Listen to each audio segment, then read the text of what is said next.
Hi guys, welcome to YCC Yojit Cricket Chat. నేను మీ Sai and match number 47 KKR versus Delhi Capitals. KKR has won the match. KKR ఈ match నెగ్గడం అనేది నిజంగా ఒక రకంగా చెప్పాలంటే చాలా టీంకి ఒక రకమైన relaxation.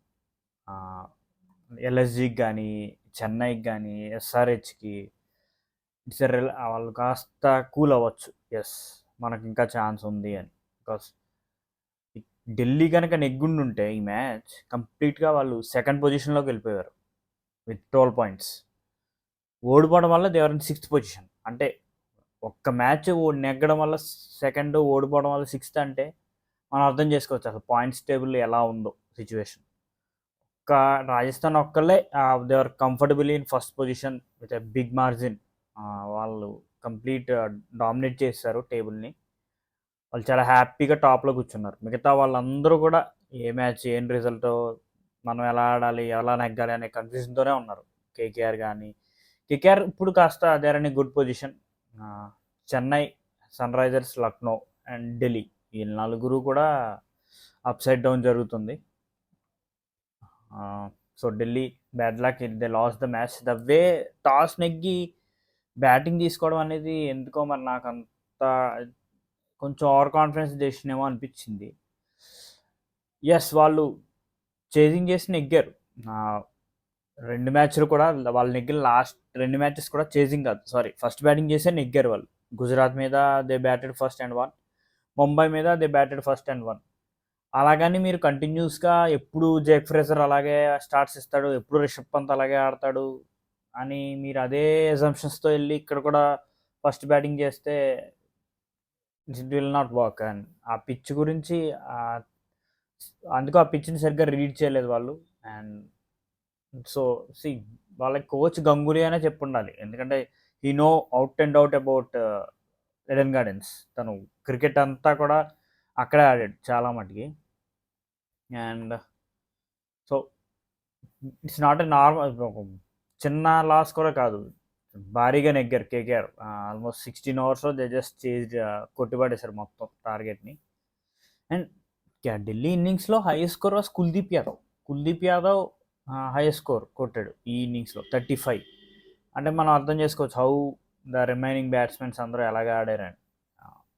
Bad, it's very bad display from DC.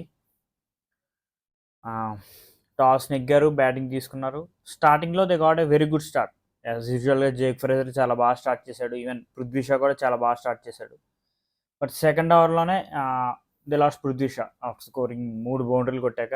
They lost Prithvi Shaw over.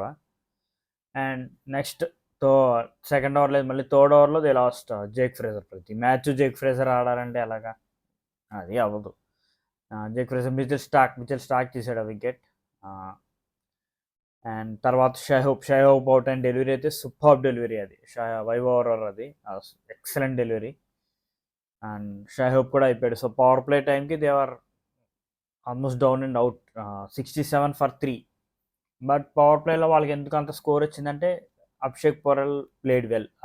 Power play last ఓవర్లో అభిషేక్ పొరల్ చాలా బాగా స్టార్ట్ చేశాడు.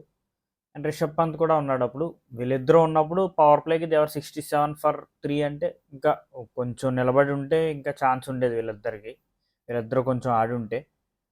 But that's not happen. Power play అయిన వెంటనే the last Abhishek Porel out అయిపోయాడు. అండ్ వాళ్ళు అక్కడ స్పిన్ దింపారబ్బా, స్పిన్నర్స్ నిజంగా చుట్టేశారు కంప్లీట్ ఢిల్లీ బ్యాట్స్మెన్స్ని. అసలు ఎక్కడా కూడా స్కోరింగ్ రేట్ అనేది స్కోరే ఇవ్వలేదు అసలు, రన్స్ రానివ్వలేదు వాళ్ళ spinners. Super bowling from Varun Chakravarthy and Sunil Narayan.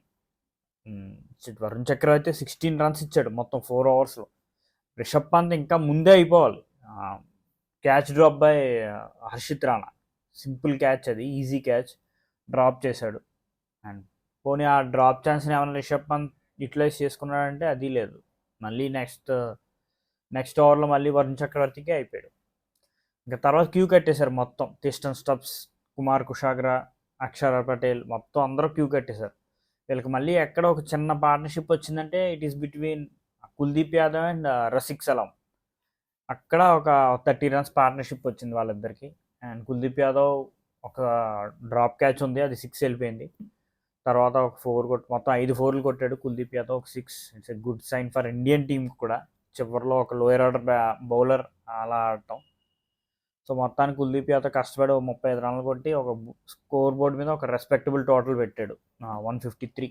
అసలు కుల్దీప్ యాదవ్ కనుక ఒక 5-6 రన్లకి అవుట్ అయిపోయి ఉంటే వీళ్ళ స్కోర్ 120 130 ఉండేది, ఇంకా ఘోరంగా ఉండేది వాళ్ళ సిచ్యువేషన్. వీళ్ళ బ్యాట్స్మెన్స్ నిజంగానే కొంచెం ఓవర్ కాన్ఫిడెంట్గా కనిపించారు. అందరూ క్యూ కట్టేశారు వరుసగా. స్టబ్స్, కుషాగర్, అక్షర్ పటేల్, పంత్, అభిషేక్ పురల్.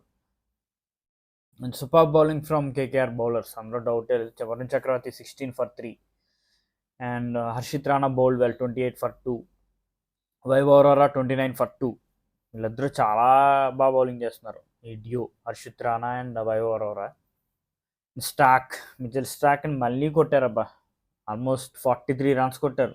4 ఓవర్లో కాదు, 3 ఓవర్లోనే. 3 ఓవర్లో 43, ఆల్మోస్ట్ 15 రన్స్ పర్ ఓవర్ కొట్టారు మిచెల్ స్టాక్ని. ఒక వికెట్ వచ్చింది, క్రూషియల్ వికెట్ కాకపోతే అది Jake Fraser wicket. Mitchell Starc మరి గట్టికి కొడుతున్నారు.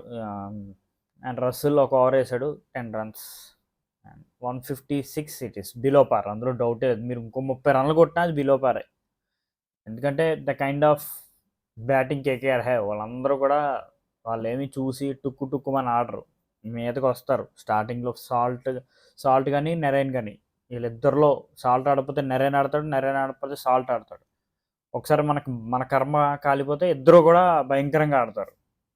సో ఈ మ్యాచ్ సాల్ట్ తీసుకున్నాడు రెస్పాన్సిబిలిటీ. దిగడమే గట్టిగా వేసుకున్నాడు. Lizaad Williams, it's bad start, no ball వేసాడు. Absolutely bad start Lizaad Williams. ఖలీల్ని కూడా గట్టిగానే కొట్టారు, రషీద్ సలందార్ని, ఇంకా అందరినీ కొడతానే ఉన్నారు. మళ్ళీ వీళ్ళు ఎక్కడ స్లో అయ్యారంటే స్పిన్నర్స్ వచ్చాకే. వీళ్ళ స్పిన్నర్స్ కూడా పర్లేదు, బాగానే బౌలింగ్ చేశారు. అక్షర్ పటేల్ 25 for 2. కుల్దీప్ యాదవ్ కొంచెం 34 runs ఇచ్చేశాడు, బట్ వికెట్ కూడా రాలేదు కుల్దీప్కి. వీళ్ళకి అసలు పవర్ ప్లే అయ్యే టైంకే the match was over. Power ప్లేలో 79 for 2, 6 overs 79 for 0. 6 overs 79 for 0 అంటే ఇంకా 150 రన్లు, ఆల్మోస్ట్ 80 రన్లు వచ్చేసినాయి. ఇక్కడ ఇంకెంత కావాలి, ఇంకో సగం రన్లు కావాలంతే. ఇట్స్ డన్ అండ్ పవర్ ప్లేలోనే మ్యాచ్ అయిపోయింది. అండ్ తర్వాత వికెట్స్ పడ్డాయి. పవర్ ప్లే అయిన వెంటనే they got Sunil Narine out అయిపోయాడు. తర్వాత నెక్స్ట్ 8th over దగ్గర సాల్ట్, అండ్ తర్వాత ఓవర్ మళ్ళీ రింకును పైన దింపారు. అబ్బా, రింకుకి చాలా మంచి ఛాన్స్ తను ఆడటానికి. బట్ రింకు ఈ ఐపీఎల్లో హీఈస్ ఫెయిలింగ్. ఒక రెండు ఇన్నింగ్స్ ఎన్నో ఆడాడు, ఒక క్విక్ ఫైర్ ఇన్నింగ్స్. బట్ ఈ మ్యాచ్ ఆడి ఉండాల్సింది, బికాస్ సిచ్యువేషన్ అనేది కంప్లీట్ కంట్రోల్లో ఉంది. ఇంకా కావాల్సింది ఒక 60 రన్లో ఎంతో ఉంది, 60 రన్లో 70 రన్లో ఉన్నప్పుడు వచ్చాడు రింకు. ఒక మంచి ఛాన్స్ తను యూటిలైజ్ చేసుకోవడానికి, బట్ మంచి ఛాన్స్ వేస్ట్ అయిపోయింది. 11 balls 11 runs రింకు అయిపోయాడు. అండ్ తర్వాత Shreyas Iyer and Venkatesh Iyer just completed the formalities without any risk. సింపుల్గా కంప్లీట్ చేస్తారు. 16.3 దగ్గర the match was over. Wickets 2 కూడా అక్షర్ పటేల్కి వచ్చినాయి, ఒకటి లిజార్డ్ విలియమ్స్కి వచ్చింది, the wicket of Rinku Singh. World cup selection ముందు రింకు ఎలా ఫెయిల్ అవడం అనేది నిజంగా ఇట్స్ హర్టింగ్. అంత బాగా ఆడాడు, అంత సూపర్గా ఆడాడు లాస్ట్ ఇయర్ ఐపీఎల్. ఇంటర్నేషనల్లో కూడా చాలా బాగా ఆడాడు. బట్ ఈ ఐపీఎల్లో రింకు ఆ మార్క్ వేయలేదు. ఎందుకంటే because KKR top order is playing కంటిన్యూస్గా. ఫిల్ సాల్ట్ కానీ లేకపోతే నెరైన్ కానీ ఎవరో ఒకరు ఆడుతున్నారు. సో రింకు చివరిలో వచ్చాడు మొన్నటిదాకా. బట్ ఈ మ్యాచ్ కనుక ఒక 30-40 runs కొట్టుండుంటే సెలెక్టర్స్కి కరెక్ట్గా ఉండేది, నన్ను చూడండి, నన్ను కన్సిడర్ చేయండి అని చెప్పడానికి. బట్ నౌ సెలెక్టర్స్కి ఒక సాకు దొరికేసింది రింకుని సెలెక్ట్ చేయకపోవడానికి, బికాస్ కాంపిటీషన్ హెవీగా ఉంది వరల్డ్ కప్కి. And Axar Patel is bowling well. తన బ్యాట్తో కూడా కాంట్రిబ్యూట్ చేస్తున్నాడు, బాల్తో కూడా is doing well. 25 for 2 Axar Patel కూడా is knocking the door of selectors world కప్కి. So finally very good win, చాలా క్రూషియల్ విన్ ఇది కేకేఆర్కి. వాళ్ళు స్టార్టింగ్లో అంతా బాగా నెగ్గుకుంటూ వచ్చారు, తర్వాత వరుసగా ఆల్మోస్ట్ 2 మ్యాచ్లు ఓడిపోయినట్టున్నారు దీనికి ముందు. దీని ముందు ఒక మ్యాచ్ ఓడిపోయారు పంజాబ్ మీద. So it's a really good win Delhi Capitals మీద. ఎందుకంటే నెక్స్ట్ కేకేఆర్కి కొంచెం స్ట్రాంగ్ టీమ్స్ ఉన్నాయి. ఎల్ఎస్జీ ఉంది, ముంబైతో 2 మ్యాచెస్ ఉన్నాయి, రాజస్థాన్తో ఒక మ్యాచ్ ఉంది. So this win definitely it will boost their confidence and వాళ్ళ ప్లేస్ కూడా it will be settled almost second పొజిషన్లో with a very good run rate. చాలా భారీగా నెగ్గారు. ఇది ఆల్మోస్ట్ 4-5 అవర్స్ స్పేర్ చేసి నెగ్గారు. So their run rate also very good KKR. I think Delhi they are almost down and out. కొంచెం లేట్గా మేల్కున్నారు, నెగ్గారు వరుసగా 2 మ్యాచ్లు, మళ్ళీ అగైన్ అనదర్ లాస్. ఇప్పుడు నెక్స్ట్ ఇంకా 3 మ్యాచ్ల్లో 3 నెగ్గాలి వీళ్ళు. 12, 13, 14 3 మ్యాచెస్ నెగ్గాలి. ఆ 3 కూడా it's a very tough teams. Rajasthan రాయల్స్తో ఉంది నెక్స్ట్ మ్యాచ్, తర్వాత లక్నోతో ఉంది, ఆర్సీబీతో ఉంది. సో రాజస్థాన్ మీద లక్నో మీద నెగ్గడం చాలా కష్టం, ఎందుకంటే వాళ్ళు చాలా టఫ్ ఫైట్ ఇస్తారు. లక్నో అయితే వాళ్ళకి కూడా చాలా ఇంపార్టెంట్ మ్యాచెస్ నెగ్గడం. సో చూడాలి హౌ ఢిల్లీ ఫేర్స్. బట్ ఈ మ్యాచ్ అయితే టాస్ నెగ్గి వాళ్ళు తప్పు నిర్ణయాలే వాళ్ళకి they cost this match. And all the best Delhi and all the best KKR, and thank you so much. Please like, share and subscribe if you like my content. Thank you.